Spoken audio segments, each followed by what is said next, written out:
do Mises.org, autor dos livros It's a Jetsons World, Private Miracles and Public Crimes, que seria mais ou menos o mundo dos Jetsons, né? Milagres privados e crimes públicos, e também do livro Bourbon for Breakfast, Living Outside the Status Quo, que ele faz uma brincadeira, né? Tipo, vou tomar conhaque de café da manhã, vou viver fora, não do status quo, o trocadilho que ele fala status, vou viver fora desse mundo em que o Estado tem tanto peso. Vou chamar para conversar com a gente agora o Jeffrey Tucker.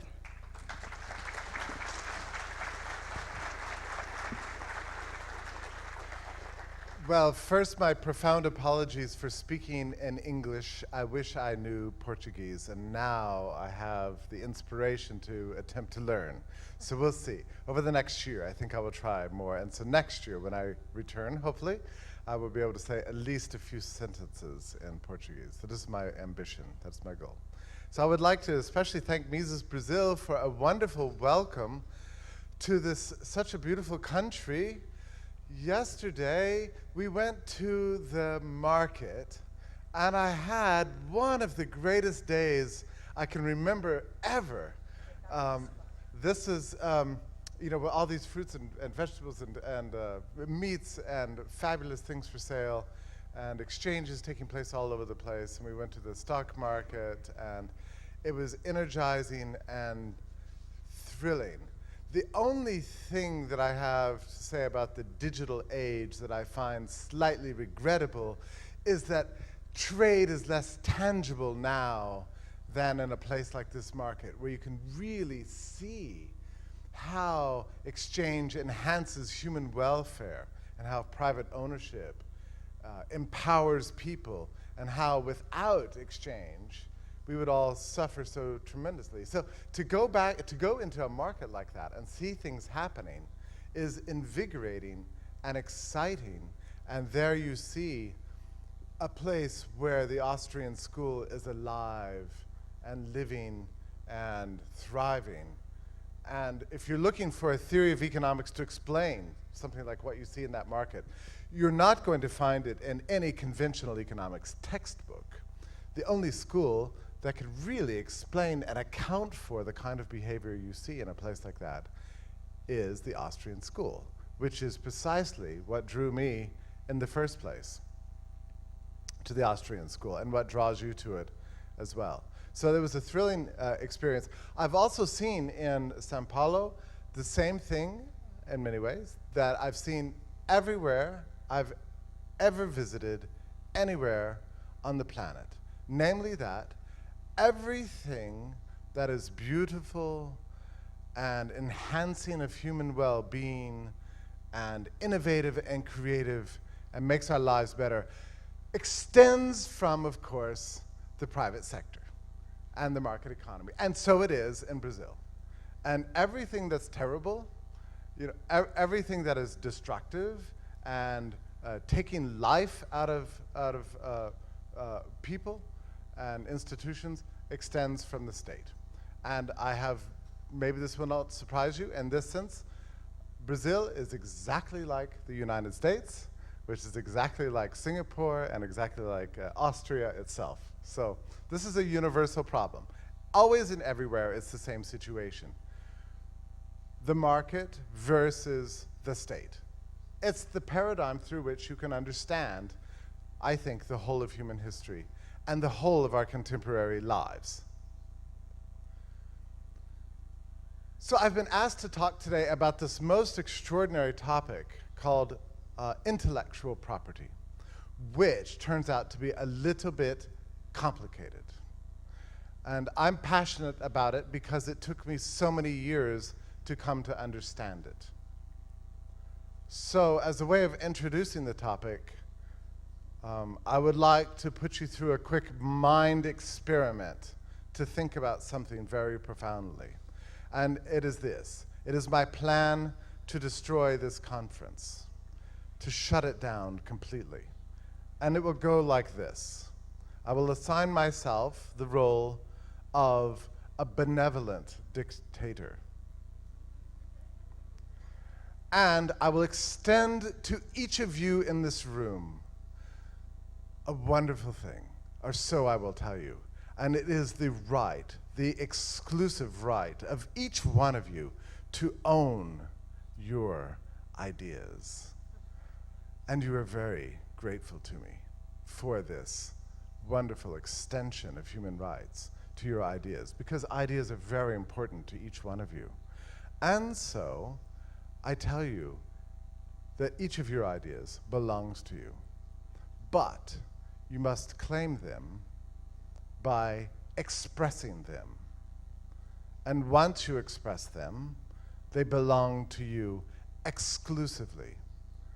And anybody else in this room who wants to use the same idea will have to approach you and ask your permission. And when that happens, you will be in a position to decide whether that person can use that idea and the terms under which they may use it. This is currently not a problem right now because nobody is speaking. We are not exchanging, are we? So nothing has changed. I'm the only one talking. So I have total monopoly on the ideas in this room. Now, it's true that each of you has ideas in your head, and if I could visualize those, like, for example, if you've ever been to a CAT scan at the doctor, you have to drink a juice, like, and then the juice goes into your system, and then the x-rays you, and then you see the colors of your organs and the stuff inside you, like this. So imagine I could give you a juice, you drink it, and your ideas suddenly, you can see them. So there are ideas springing out of each of your heads everywhere. But they are not mixing with each other because you're not talking to each other. So far, you all retain total possession of your ideas, but it's not a problem because you're not trading ideas. But then, I finish talking and you go out into the hallway. Now, we see that very interesting things would begin to happen. Nobody has said anything yet, so the first thing you have to do is homestead your idea. So you want to be the first one to say something, so that way you can take possession of it and be the exclusive user of it. So somebody blurts out, the source of interest rates is time preference. And then that person owns that idea. And if somebody else wants to use that idea, he has to approach him and ask his permission.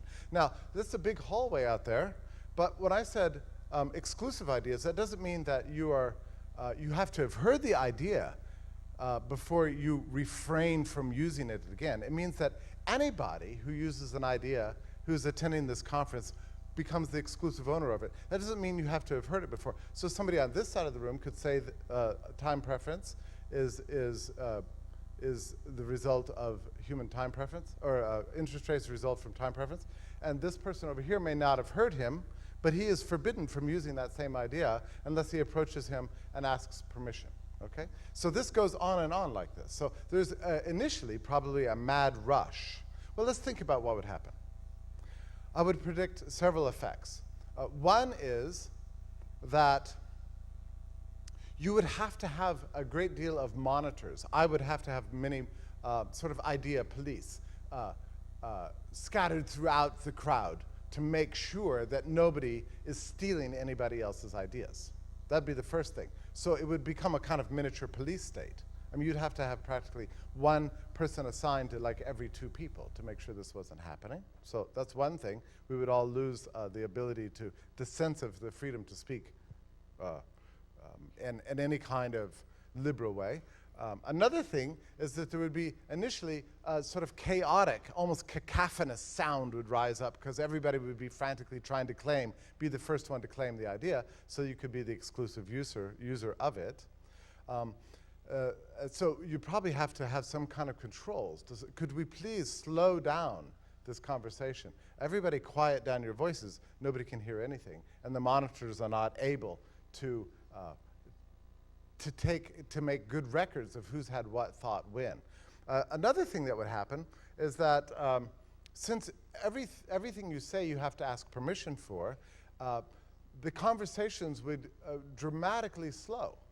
I mean, you would be talking to somebody and somebody would occur to you and you'd think, I don't want to steal somebody's ideas. So let me first go ask the monitors whether I'm permitted to say this. Maybe somebody has already said this. So everything would become extremely slow. Now, if you continue to think about this, you would realize, of course, that under these conditions where I had granted you these beautiful rights to the exclusive use of your ideas, this conference would be completely and totally wrecked. It would shut down totally. And everybody would just have to go home because there would be no real exchange taking place at all. So we'd get a great imposition of power with monitors all over the place. We'd have a dramatic slowing down of the exchanges of ideas between us. And finally, we would have a total shutdown of the purposes of this conference. Now, what I would suggest to you is that this is exactly the result of the imposition of intellectual property in any country, anywhere, that this has been seriously tried. It slows economic growth, it leads to a police state, and it crushes the whole purpose of economic exchange. It leads to utter and total stagnation. If you take this idea seriously, you can destroy civilization itself. And that is precisely what is going on every day and everywhere where intellectual property is being enforced. By intellectual property, I mean three institutions: patents, copyrights, and trademarks. All three extend from the same idea that there should be ownership in ideas. How is it that libertarians could have ever supported this idea of intellectual property? Well, it's not a difficult thing to imagine, actually. It's just a small intellectual error. And it hasn't become that important to us until the digital age, when everybody in the world, 7 billion people, can potentially exchange ideas with each other every second of the day. Now we are more aware than ever of the error of this problem. But for many, many years, there was a great deal of confusion about this. For example, the great novelist and thinker Ayn Rand, and I'm a big fan of her work, made this mistake. She believed that intellectual property is the most fundamental of all forms of ownership.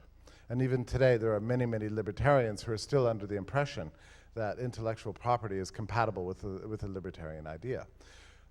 In terms of the Austrian tradition,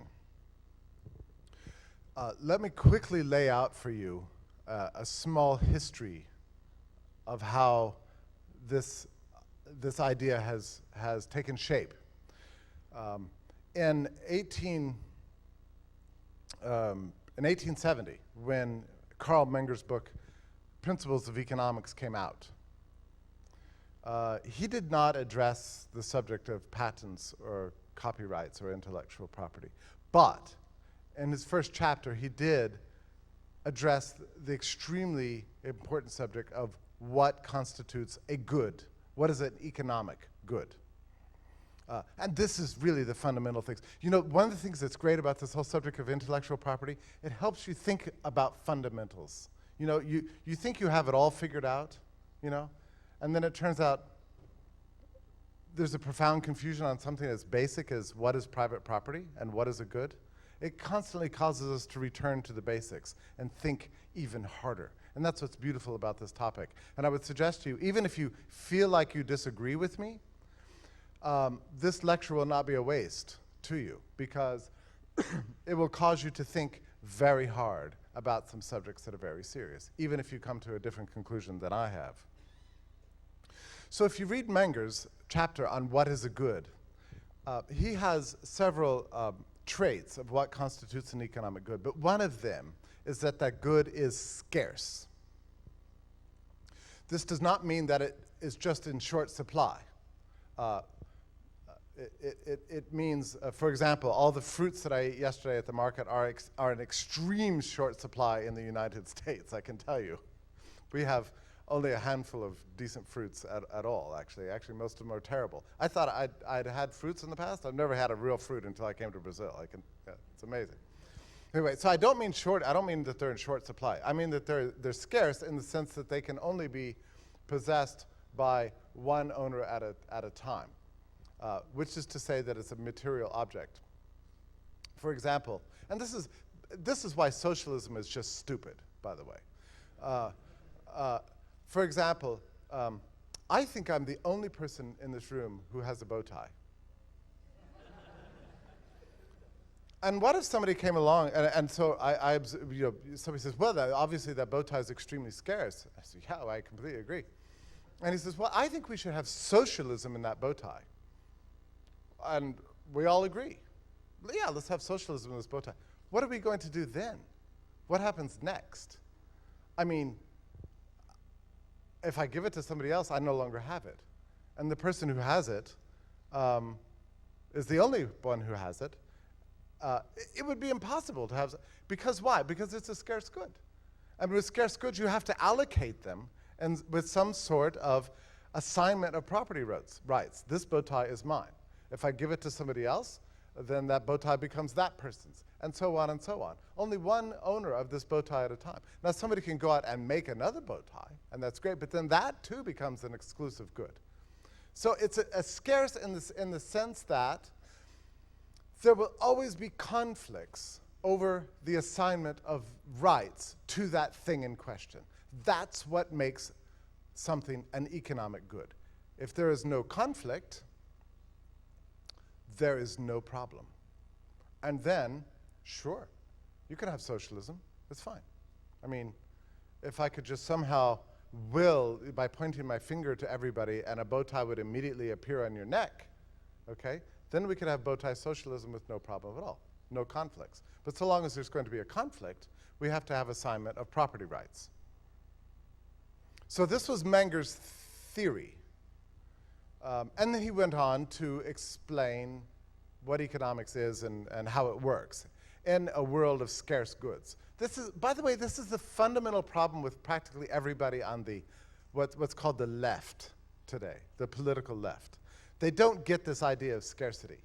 I mean, so long as things are scarce, so long as it's true that if I'm wearing my shoes, you can't wear my shoes, and if you're wearing my shoes, then I can't wear my shoes. So long as that's true, there will be always scarcity. And I think that the left doesn't somehow come to terms with this fundamental fact. We can either exchange with each other using money, or we can kill each other. Those are the only two ways to resolve the problem of scarcity in this world. I prefer the peaceful way of exchange and production. This is a great way to do it. If you don't like that, then you're advocating, whether you know it or not, some kind of violent society that's going to lead to a sort of a diminishment of human life. Anyway, so I think if the left really understood the problem of scarcity, then I think we wouldn't have any conflict. So everybody would be a libertarian. Everybody would be an Austrian. So now the question becomes, does this idea of scarcity apply to ideas? And the answer to that is no, it does not. Once an idea is stated outright, it can be multiplied and reproduced and copied unto infinity, without end. So that, for example, any sentence that I say in this lecture today, you can go home and you can say it also. And I will not suddenly find myself tonight unable to say that same sentence. Can you imagine if that were true? I was sitting in my hotel and I wanted to say what I just said just now, and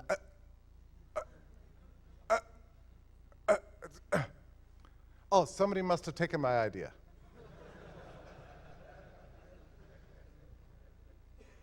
So ideas are just like, and by the way, in all of human history, anytime you find somebody who's able to somehow magically take a good and multiply it infinitely to meet all human needs is considered a prophet, because it is a beautiful thing to see. I mean, you only need to think about this scene that occurs in the Bible where Jesus is giving a very long lecture and the people listening are getting very hungry, and one of his followers says, I would be happy to feed everybody, but I only have 2 fish and a loaf of bread.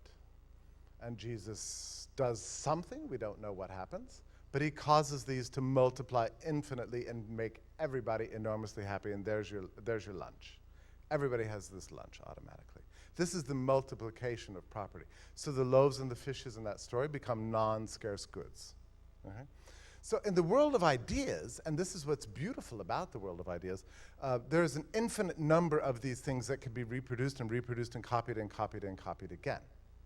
And in the digital age, since about 1995, we've seen a migration of so many of the goods and services we purchase out of the world of physical world into the digital world, where in the digital world, everything is just like ideas in the sense that it becomes infinitely multipliable, infinitely copyable.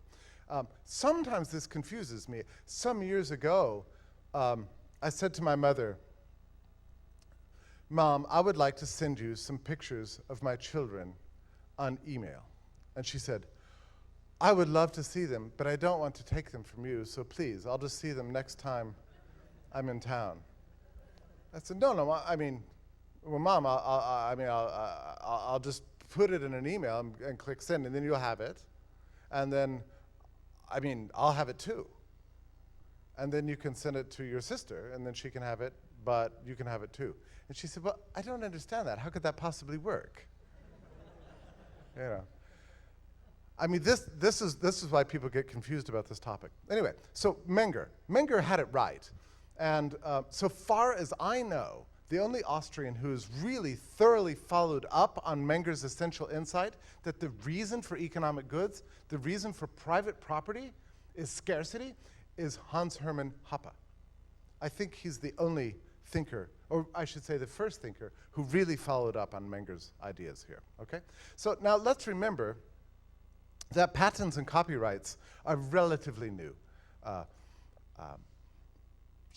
So that they only became globally enforced in the 20th century. Before then, they weren't. They're only enforced nationally.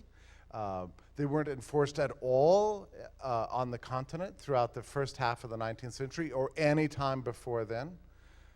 In the US, they were very lightly enforced at all. I'm very pleased to hear this wonderful news that in Brazil, they're hardly enforced at all. And if you're depressed about the future of the Brazilian economy and you want to think about a happy thing, you just think about that. That's a wonderful thing. Brazil has this very much going for it.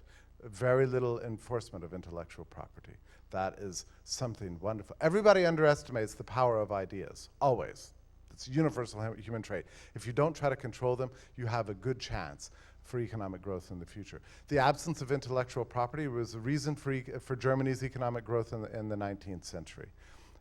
It was the reason for the flourishing of literature all over America in the 19th century. It's the reason for why the computer industry grew and boomed all throughout the 1970s and 1980s, and most of the technologies we have today, like database systems and computer languages and all the rest of it, grow out of a period in which there was no enforcement of intellectual property at all. And the reason why this is very much slowing down today is because it's being enforced. It's very much like this rule I imposed on you early in the thing. I mean, if you can't talk to each other, there is no point to this conference. With intellectual property being enforced, an industry, an economy, a country, a civilization will die eventually. Okay, moving forward after Menger, we had Bumbarvik, who investigated the problem a little bit in one of his essays, and he asked the question, is a patent itself an economic good? Because he noticed that the early stages of patent enforcement in the German-speaking world, that some industries were trading patents with each other. Like you would get a patent to do something, and you would trade it away, give your rights away. He asked whether or not it was an economic good. He didn't come to any really firm conclusions, but at least he dealt with the problem. Mises, I should go next to Machlup, Fritz Machlup. It's not an Austrian we also often talk about. He was very interested in the subject of patents and copyrights and intellectual property. And he wrote several large-scale studies on the subject and concluded that they were unnecessary and did not help any economic growth at all. Mises himself was very good on the subject because he saw that patents and copyrights were nothing other than a grant of monopoly privilege to a single producer, and therefore constituted a kind of economic intervention. Typically with Mises, he didn't say specifically whether he was for them or against them completely, but he did name them as a grant of monopoly privilege by the state, which they are. Rothbard has a fabulous chapter in Man, Economy, and State in which he really went after the patents in particular and cited Fritz Machlup in all of his footnotes. And then in the 1970s, there are two thinkers in the Austrian libertarian world who you may never have heard of, who really took this analysis to a new level. One of them is named Samuel Konkin III. It's like Konkin, Samuel Konkin. You can look him up. I think in many ways was a great innovator in this area. He saw that there should not be any protection of intellectual property. And his kind of student was Wendy McElroy. And she very much throughout the 1980s had argued in favor of this position. So that's my brief history until 2001. In 2001, we are now about 6 years into the digital revolution. The web browser had been invented in 1995. By the way, does anybody know why why the internet had to be invented and the web browser had to be invented in 1995 in particular? Well, it's because that was the year that Murray Rothbard died. And God saw that there needed to be some way to save the cause of human liberty after this happened. So he gave us the web browser. That's the short history. So in 2001, an attorney named Stefan Kinsella wrote an article called Against Intellectual Property. It appeared in the Journal of Libertarian Studies. That was 11 years ago. And when I read this article, I thought he was crazy and that it had to be wrong. In fact, I was embarrassed. Do you know how libertarians sometimes get carried away talking about silly things? You know? Well, should there be private ownership on the moon? You know. What if I went to Pluto? Can I homestead that? You know. I thought this was one of those topics, like a silly topic, that a libertarian kind of gets carried away with his own logic. And I thought, oh, here we go again, you know. And I ignored the article for about 2 years. And then I saw what was happening in the digital world. The government was starting to enforce intellectual property for the first time and taking this freewheeling, happy environment of global sharing, creativity, and exchange, and was cracking down and saying, oh no, you can't do that. Google was trying to put every book that it was ever printed and put it online for the utopian dream of every intellectual to have a global library, like the Library of Alexandria, except for all of human knowledge in one database, and they were stopped. And then patents began to be enforced, and it became very difficult for anybody to invent anything new without asking permission. And this would be inadvertent. You know, the important point about intellectual property is not that it's just ownership, it's that it's exclusive ownership. You can use violence to prevent somebody else from coming up with the same idea, even if they never knew that you had that idea in the first place. So it's not just preventing sharing, it prevents simultaneous invention, too. Well, simultaneous invention is pretty much the way everything is invented in the whole of human history. I bet you can't name a single invention that can be proven to originate with one single individual and nobody else. In fact, almost all inventions are simultaneous because we all breathe the same air. Do you know of this stuff called silly putty? Maybe you don't. It's a little substance, and it's funny because it comes in an egg. And it bounces like a ball, bunk, bunk, and you can stretch it. And you can use it, put it on the newspaper and stick it. It's a perfectly stupid thing, okay? But anyway, I thought, well, surely this one has one person who invented it. Well, I looked it up. It turns out there are 3 people who claim to have invented silly putty, you know. And all 3 of them came along at the same time and invented silly putty at the same time. That's the way it works. Everything's usually invented by several. Even the marginal revolution was not just Menger, but Jevons and Walras also came up with the insight that led to the founding of the Austrian school. Anyway, so you can't. All intellectual property is enforced, you know, as an exclusive thing. So this meant that software innovators were prevented from having a kind of using their creative minds to do new things because people were claiming ownership over the ideas. So I began to read again Stefan's thing, and it took me truly about 6 years to finally come to the conclusion that he was exactly right about the topic.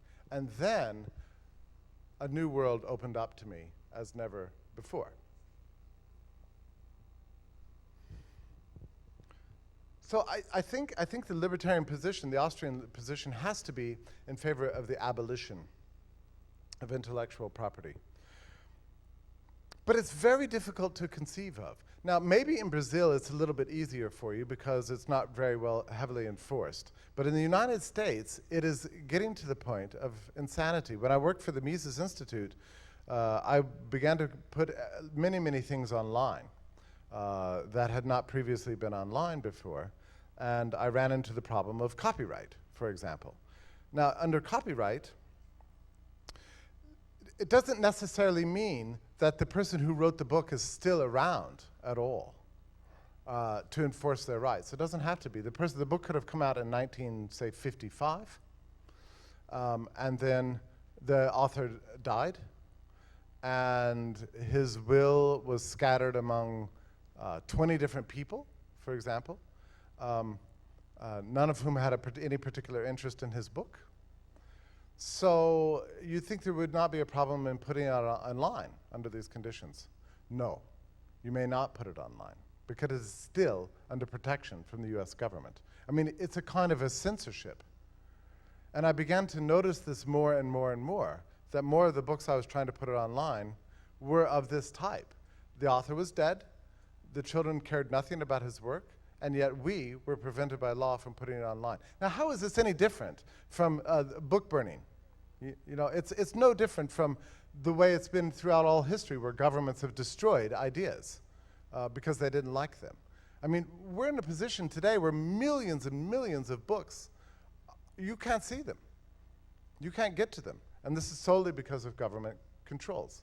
And it's gotten so bad today that if you put up a copyrighted work on your website, the government can come and just take down your domain, just shut you down overnight, call you a thief, and impose terrible penalties on you. In the United States, we call this body bagging. Do you know this term, body bagging? It comes from the movie, maybe you've seen it, called Brazil. And in the movie Brazil, the police will come in and drop down from the ceiling and then throw a bag over somebody, whoosh, like that, and zip them up, and take them out and take them to who knows where. And then later they come back to the family and give a receipt, right? Sorry about your husband. Here's your receipt. Okay. So in the United States now, we see more and more internet domains being body bagged just overnight, boom, just seized by the Department of Homeland Security solely because of the enforcement of intellectual property rights. Think of the irony. We all believe in property rights, don't we? We believe in private property. And the state now says, oh, sure, we too believe in private property. We believe in private property for ideas as a way of giving you incentive to create even more. which makes no sense whatsoever. It does exactly the opposite. If we give you property rights and ideas, you will have ever more economic growth. Well, it's exactly the opposite. You have ever less economic growth. So, I mean, it's like everything the government says is like a lie, right? I mean, it's just, so here they've taken this idea of property rights and contorted it and distorted it and applied it to something that, to which it doesn't apply at all. I mean, it's a little bit like in the 19th century, we had a big debate in the United States over slavery, where some people said, well, my slave is nothing unusual about my slave. He's just simply my property, and he can't be taken from me. He's a private property like anything else. And so libertarians now understand that this is a preposterous claim, that there cannot be ownership of human beings in that sense. Well, we've had something similar come about in the area of intellectual property. The state has invented this idea and imposed it upon the world and claimed that it has to be constantly involved in our lives, prevent us from having the right of free speech, prevent you from having the right of innovation, prevent you from marketing your products and being creative, prevent you from extracting information from the world around you and using it in a way that you choose to benefit humanity. The state will prevent you from doing that in the name of the enforcement of property rights. Now, how preposterous is this? But many people over the years have been tricked by this. So I think one way that's very helpful for us to think about this issue, because intellectual property rights, as I say, is probably not as much a problem for you in Brazil, although I noticed in the market yesterday, I was walking along and a guy comes up to me and sort of gives me a nudge, and I thought, oh, you're gonna try to steal my wallet, huh? Well, I've got that taken care of. I got it locked away. You're not gonna get it. He said, no, no. And he opened up a cardboard thing, and he said, look. And inside this cardboard thing was pictures of movies and video games and software. And he said, don't you want to buy some movies or games or software? And he, quickly closed it up like this, And he opens it again, So, it's terrible. This is a great entrepreneur. He's being forced to hide his goods. It's insane. So apparently you say, yes, I would like PlayStation. And he goes back, runs back to the back room and comes out with it, and takes the money and goes. He should be allowed to operate openly. I don't see any American movie studios or software manufacturers. I don't see Microsoft opening up an office in the markets in Sao Paulo. I mean, if they don't like what this guy is doing, they should open up their own shops, not send in the state to crack down and try to prevent this guy from serving you and me by selling us goods and services. It's an outrage. It's extremely important for all of us to understand this issue because, let me give you another example. Well, I don't want to get into trademarks. It gets too complicated. Another area is patents on medicines, which has been catastrophic. You know that patents on medicines are practically destroying American healthcare today. Because, yes, I see, yes. Because the drugs are ridiculously expensive. They are ridiculously, and you invent a new drug and it takes you something like 10 years, and during the period in which you're inventing the drug, you have to disclose all of the ingredients for everything you're doing. And you have to disclose this to your competitors. And you have to disclose this to the whole world and to the government itself, so they can test and make sure you're not really trying to kill people with your drug, because it's only the government that prevents drug manufacturers from aggressively trying to kill people with their drugs, So anyway, so then of course the drug maker wants a patent. He says, look, I've been spending $1 billion on this innovation. It's taken 10 years. Everybody knows about my recipe. I've already lost any advantage that comes from moving first in the market. So yeah, give me that patent. But then once they have the patent, they have this exclusive monopoly, and they can charge preposterous prices for the drugs. And then but the prices are not paid so much by the consumer, but rather by the health insurer, who in turn is extracting its own payments from the business for which you work. It's a terrible system. It's like a fascist socialist system. But a major problem here has to do with the patents. And then when the patent expires, the drug will go from like $300 or $500 for a little bottle to like $5 or $10. Boom, like that. A real market price arrives. Then you get all kinds of other distortions because people are inventing things all the time just so they can achieve a new monopoly. I mean, it leads to pointless innovations in all kinds of areas of life. The distortions are astonishing. It causes, when music goes into public domain, the publishers immediately change it enough so they can re-copyright it and extract some more fees for its use. It's even true in such silly industries as shaving razors and things like this. Companies are constantly inventing new razors because they can get them patented and get a higher degree of profits than they would if the razor goes into the public domain.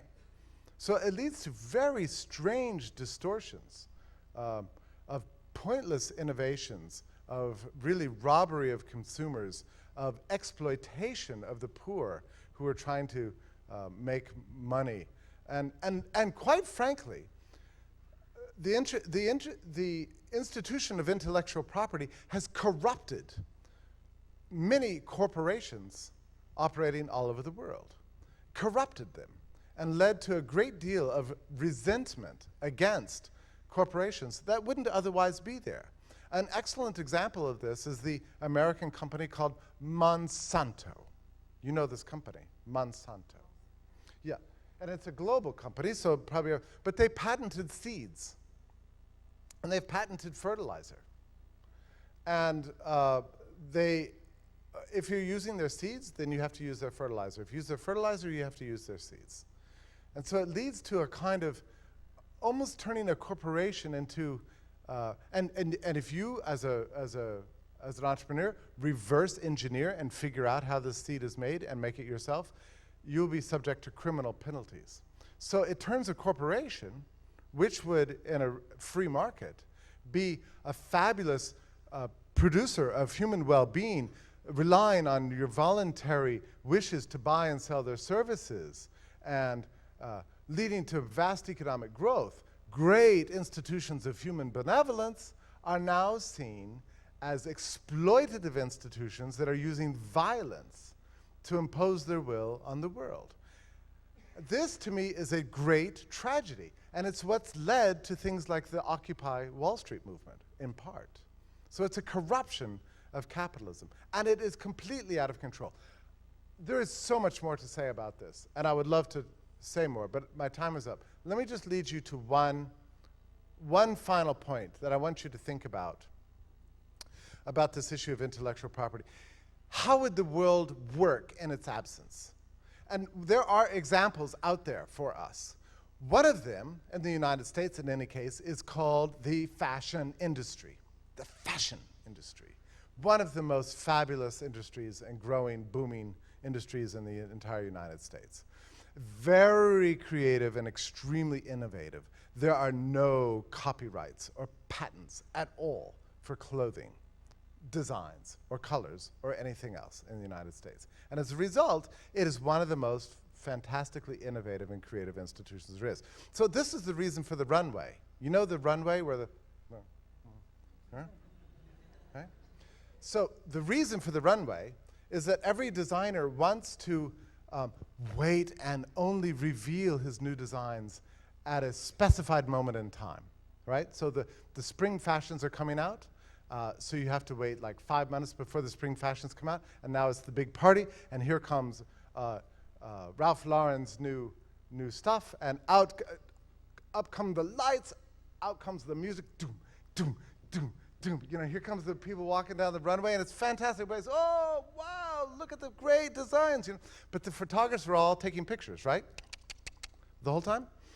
And what happens to these pictures? They immediately are shipped all around the world so that people can copy the designs. So Ralph Lauren's doesn't have that long to get his stuff into production. I mean, like, he's already produced it, and it's already being shipped to the stores. And so within the next couple of weeks, the people who are willing to pay very high prices for clothes rush to the stores and get the newest things that they just saw on the runway so they can be the coolest kids in town, right, with the newest stuff. And then 6 months later, you go to the Walmart and you find the same thing for a tiny fraction of the price, right? Stolen ideas. Fabulous. It's the best thing that could ever happen to the world today. More stealing, all the best. Socialism, it's beautiful in the world of ideas. It works. So what does Ralph Lauren do? Now he's got to think about the next season, and the next season, and the next season. Now, if you were an intellectual with tenure, trying to think through how this system would work, you would say, it will not work. This system will not work. Nobody would ever invent anything new. We must give a monopoly to Ralph Lauren's clothing designs, his colors, his shapes, his styles, everything. We must give a monopoly, or else this industry will die. Well, guess what? The free market is smarter than any intellectual.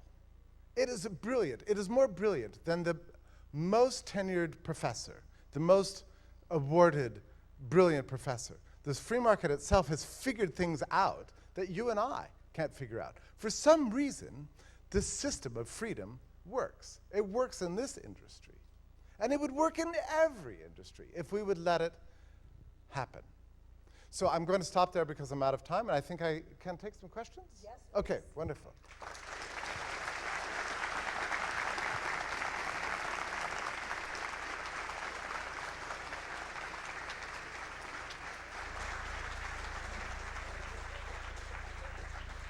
A pergunta é a seguinte: assim como a ausência de patente desestimula a pesquisa e a produção inicial, a ausência de propriedade intelectual não desestimularia pesquisas e o conhecimento? One. Yeah, okay, yeah. Okay, this is the basic question. If we don't have property rights and ideas, won't this discourage innovation? I mean, this is, I think, the basic question that everybody asks. If we have a free market and ideas, won't people be discouraged? There are so many different ways to answer this thing. The first one, I guess, is to refer to empirical realities, which is that there is not a single rigorous study ever done on the subject that has concluded that a free market and ideas will discourage the creation of ideas, or that patents and copyrights will encourage the creation of more rather than less. That's the first thing to point out. And in this regard, I would strongly recommend to you a book by Boldrine and Levine called Against Intellectual Monopoly, when they point this out. But let's just forget about the empirical stuff and just think about the reality. From a logical point of view. As free market thinkers, we understand that competition is productive. What leads to a proliferation of goods and services? Monopoly or competition? Right? If you have a monopoly, what happens? There's always less. There's always just one, and it harms economic growth. It harms innovation in particular. I mean, go back to this scenario where I assigned each of you rights to your individual ideas. It would be hard enough to decide ownership, right? And then to get exchange going between you? I mean, it would be virtually impossible. But what about new ideas? I mean, how are you going to combine two ideas into one new one? That would become almost impossible, because we have something like 300 individual monopolies here. No, it doesn't work. The only way to encourage innovation really is competition. And in some ways, competition is a cruel and wicked system. It's a system that is constantly conspiring to reduce profits to zero. In fact, that's what capitalism is. I mean, I think you can define capitalism as a vast conspiracy to reduce all profits to zero for producers. It's true. And that's why it's hard as heck to be a merchant. It is very hard to be a business person, because everything you do, you are broadcasting to the world, copy me, do what I do, and you can be just as profitable as I am. It sounds like it's not going to work, right? Competition. This is why it's so difficult to have competitive systems. I mean, most producers never like this. I mean, for example, go back to the fashion industry. What if you went to Ralph Lauren and you said to the company, we should grant you a monopoly, a copyright and a patent on all your designs. What do you think the Ralph Lauren company would say to that? Would they be for it? Or would they be against it? What do you think? I think they would be very much for it. It would be good for them because it would extend the time period in which the company itself can make as much money as possible. The time period in which its profitability can be sustained at an unnaturally high level because it reduces competition. But this will not lead to innovation. In fact, innovation comes from the fear of being copied. The fear that somebody else is going to learn to do exactly what you do and take away your markets. So you have to constantly stay innovative. So I think the truth is exactly opposite. And I'm going to take another question, but let me just say this.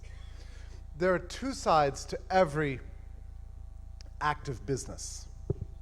There's a private side and a public side. On the private side, you can make profits or you can make losses. You bear those losses yourself, and those profits you can keep for yourself. On the public side, you're giving away all of your information all the time. You're giving away the secret to your success all the time. And this is what's often forgotten. And it's because the information is free. You're broadcasting to the world, if you do what I do, you might be able to make money in the same way I do. This is the public side of capitalism that is not often talked about. There's a private side. You can keep the profits. The public side is you have to give away the secrets to your success. Why? Because you're seeking customers. And when you're seeking customers, you have to advertise. I told the story recently of a barbershop in my town, a barbershop that cuts hair. And this barbershop put a pool table in the barbershop so you can play pool before and after getting your hair cut. And so lots of guys are going to get their haircuts there, right? It's really great. The downside for this barbershop, they're making high profits. The downside is that they're telling every other barbershop in town, hey, you put a pool table in your shop, you can get the guys coming in too. So sure enough, now we're seeing other places get pool tables in their shops, thereby diminishing the amount of productivity. So what does this cause the original barbershop to have to? Now they have to have other innovations, like a ping pong table, or darts, or maybe, I don't know what else. Maybe you can just let your mind run wild with thinking all the things the barbershops could do. Anyway, yeah, okay. Okay. Numa sociedade onde não há direito de patentes, qual será a motivação para indústrias farmacêuticas criarem novos remédios, novos medicamentos? Oh yeah, okay, now this question is an important one because the question started off, in a society without patents, what would be the motivation, and that's an easy one to answer, but then he continued on with the question, for inventing new drugs.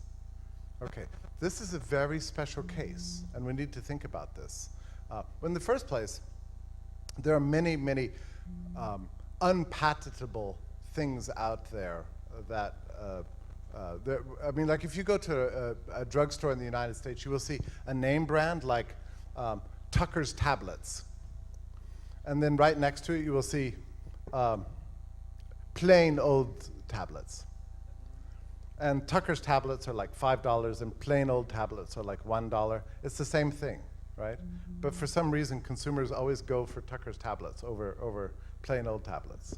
I mean, I do this all the time. It's a little bit crazy. So you can have name brand things existing side by side with what's called generic drugs.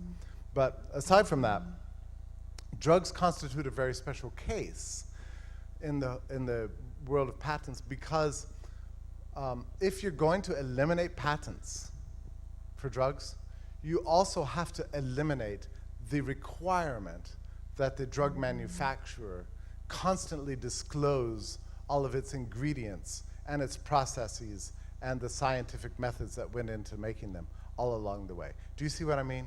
I mean, we've got mandates that force these companies to reveal all of its secrets.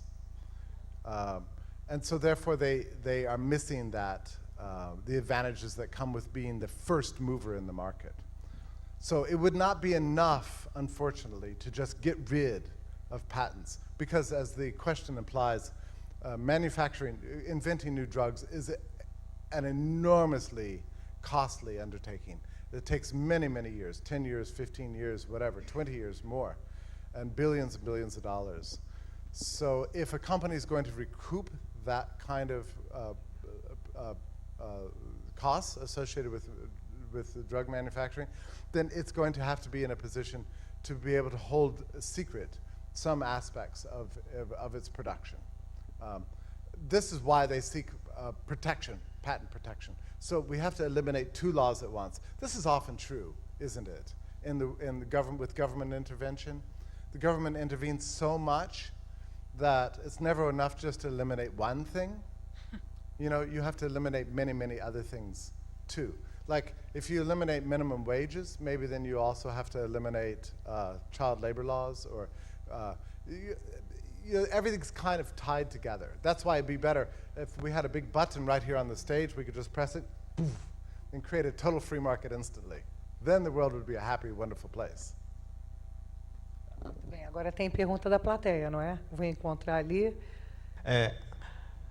I'm Einstein do Nascimento. I'm a computer engineering. I want to put some ideas from the programs in computer programming there. Like, if someone stole my source code or something like that and can reproduce with my code, like, or know the idea and can reproduce, is the same thing that the thing that you are doing, and the comparison of a great how they say, a great book from a writer, like he spends 2 years and like thinking a lot and resumes everything in one great book of 100 pages, and then people can copy it and give away. I want to know that thing too. And the other thing is, like you say about the runaway and the cloth design thing, but all the brands, they have if you copy the brand, or like Lacoste or something like that, you can put it on jail and something like that. Look, so they have the trademark stuff that you kind of didn't say about. So Yeah, and you know, on this trademark thing, you know, I'm thinking more and more that I need a trademark over my name. You know, there's a guy in Brazil who claims to be the Jeffrey Tucker of Brazil. I wonder, is that a violation of my rights? You know. Okay, no, the question is very important, and I'm glad you asked it, because I want to be clear that just because information has the capacity for infinite reproducibility doesn't necessarily mean that a producer has to allow this to happen and never intervene. Do you see what I mean? So if you create a source code for a new software, you say, well, somebody could reverse engineer this and put this out. What you should do as a manufacturer is try to provide ways to prevent that from happening, ways that do not use the state. Okay, so they're very, I mean, and in fact, in the software industry, this is going on all the time. I mean, Microsoft, for years, has been putting out its Office program, right? But in the early years of its Office program, 2003, and some of these, you could make infinite numbers of copies of these things. Now, it's true that you weren't supposed to, right? But people did it anyway.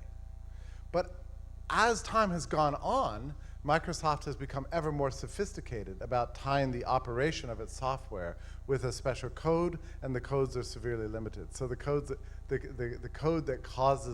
activates the software becomes a scarce good. So they're taking a non-scarce good software and scarcifying it. Do you see what I mean? They're introducing scarcity into a realm that would otherwise be unscarce, and they're doing this for the purpose of making a business for themselves. Is there anything wrong with this? So I would say absolutely not, that this is completely compatible with a market system.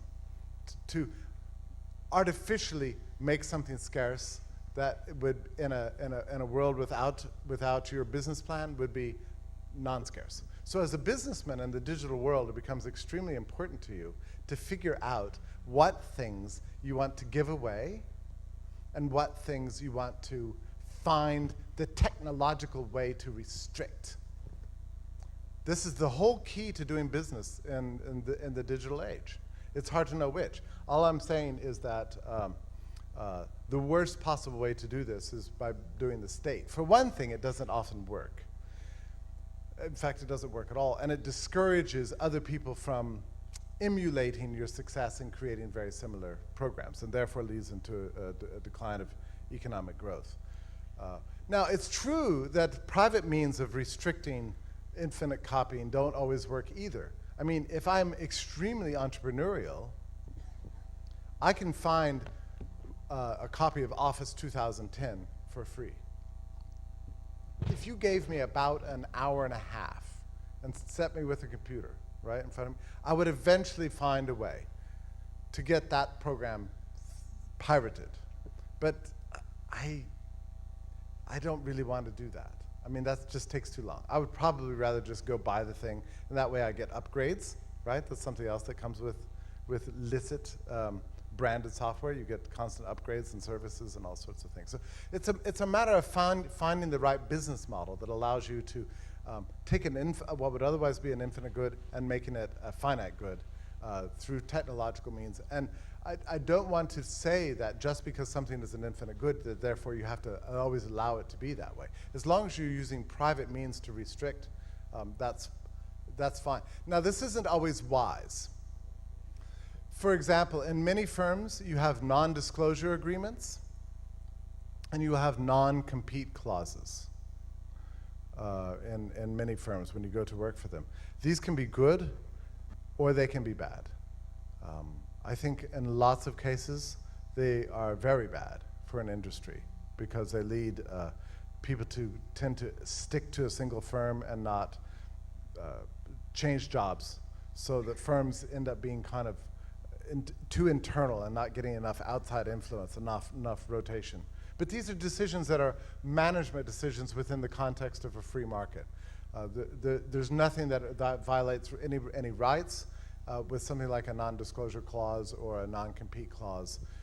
It's perfectly fine to use private means to inspire, to restrict your good and increase your selling price and therefore your profits. There's nothing wrong with using the free market and technological means to do this, so long as you don't use the state. Clogging up the system and destroying productivity and creativity. Yeah. Muito bem, vamos então aplaudir Jeffrey Tucker. Thank you so much. Thank you very much.